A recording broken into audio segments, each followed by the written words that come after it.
कह रहा हूं ना भाई, कुछ बड़ा पकड़ा है, कुछ बड़ा पकड़ा है, कुछ बड़ा पकड़ा है। तो जी हाँ, आप लोग के सामने वाओ स्टार पावर स्टार खड़ा है। और इससे पहले यार चैनल को आप लोग ना सब्सक्राइब नहीं करते यार, सब्सक्राइब कर लो यार। इतने मेहनत करके भाई आप लोग के लिए वीडियोस लाता हूँ, न्यूज़ लाता हूँ, जहाँ तहाँ से कैसे कैसे करके भाई न्यूज़ लाता हूँ, लेकिन आप लोग सब्सक्राइब नहीं करते, तो दिल थोड़ा दुखता है, क्या बताऊँ। और लाइक नहीं करते हो यार, पता नहीं क्या, जैसे लग रहा है कोई AI बोल रहा है। भाई मैं भी इंसान ही हूँ भाई, सामने आऊँगा आप लोग को, अगर आप लोग सपोर्ट करोगे तो फेस भी दिखाऊंगा, लेकिन यार प्लीज़ अभी लाइक कर लो, सब्सक्राइब कर लो। तो वीडियो आगे कंटिन्यू करते हैं। तो देख रहे हो आप, पवन सिंह एक बार फिर से शॉक्ड कर दिया भाई, जब वो Z+ सिक्योरिटी के साथ वो बॉलीवुड लुक जैसे निकले हैं, वाइट टी शर्ट, सब कुछ वाइट वाइट, और भाई फील ले रहे हैं वो सिक्योरिटी को ना, फील ले रहे हैं, जैसे कि आप लोग वीडियो में देख रहे होंगे कि भाई वो फील कर रहे हैं कि भाई हाँ मैं एक रॉयल भाई हूँ, शहंशाह की तरह निकल रहा है, इधर लुक उधर लुक, भाई चेहरे पे हाथ देते हुए और पूरा रॉयल्टी के साथ निकले हुए हैं। फैन का भाई लिटरली कह रहा हूँ, फैन बोले वाओ यार क्या जबरदस्त लुक है, और क्या Z+ सिक्योरिटी है यार।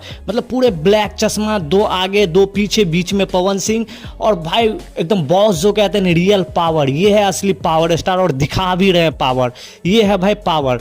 और ये अपने कुछ दोस्तों से मिले जो पुराने दोस्त थे, और आप देखोगे कि एक घर में बैठ के बात कर रहे हैं, व्हील चेयर पे एक उनका दोस्त थे जो कि पुराना दोस्त है। जो भी कुछ इनको मैं अभी पता नहीं कर पाया हूँ, जैसे कुछ पता चलेगा मैं बता दूंगा।